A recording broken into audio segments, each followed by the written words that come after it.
Charan! Hello, good afternoon everyone. O ayan, sa loob po ito ng Atomic Castle. Nung ano pa po yan? Nung Friday pa po yata yan. Hindi ko na matandaan. Basta, ayan, nasa loob po kami ng game center. Ayan, ito po yung mga games na pinapalaroan ng mga bata. Pwede rin po yung mga parents maglaro dyan. Ayun, meron pang parang wall climbing. Ito, hindi ko na ano kung anong laro yan. Basta bago po yung game na yan. Ano yata yun, magre-remix kaya ng music doon.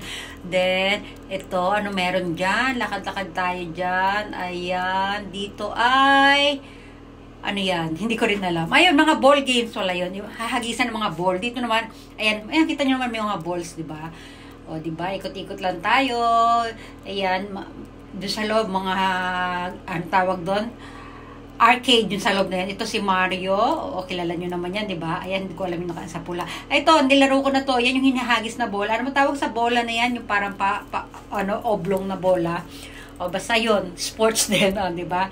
O, dito, arcade pa rin. O, yan. Stage complete daw. O, hindi natin alam kung ano nilalaro niya. Hindi tayo magtagal dyan. O, dito, ikutan naman tayo. Dito, ito naman yung music yata ito eh. Ayan, o. Basta, ayan.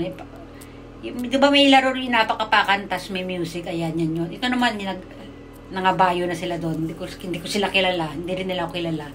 Basta ito naman, ano rin mga yan, hindi ko ma-explain kung ano mga laro yung mga yan kasi hindi ko rin naman alam ko paano laruin.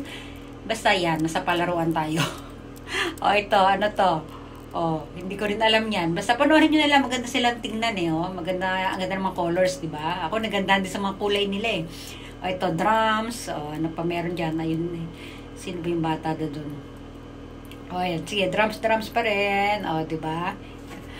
Ikot na naman tayo sa likod. Ano meron dito? Ito, music yata ito. Basta yung parang nagbe-beatbox. Ayan. Ito naman, jump. Ito naman, ay, mga pang kids na talaga. Yung mga kanina kasi pwede mga, ano doon eh, mga parents maglaro. Ito naman, shooting. Diba? Ball shooting. Ito, wala, bumalik lang tayo. Ito yung mga baby pa talaga dyan, sila naglalaro. Ano pa meron dyan? Ikot-ikot. Oops, walang makita. Ito, drums pa rin yun. Ano pa meron dyan? Ayan. Basta panoorin nyo na lang na panoorin yung magagandang kulay, di ba? Marami dyan kasi hindi ko naman alam kung paano laruin. Kaya mahirap din explain sa inyo. Di ba? ako nga hindi ko maintindihan eh. Okay na yung pare-pareho tayo hindi natin maintindihan. At least nagandahan tayo sa mga kulay, di ba? Yun ang importante. Nagagandahan tayo sa pinapanood natin. Ayun, si Kane. My friend si Kane. Ayan, madali makakuha ng friend dito si Kane, di ba? Close up natin sila. Ayan. Tatapos na to. Sige, magpapaalam na tayo bago pa tayo maubusan ng video. Minsan kasi nahuhuli yung pagpapaalam ko. Sige, hanggang dito na lang. Bye! Thanks for watching!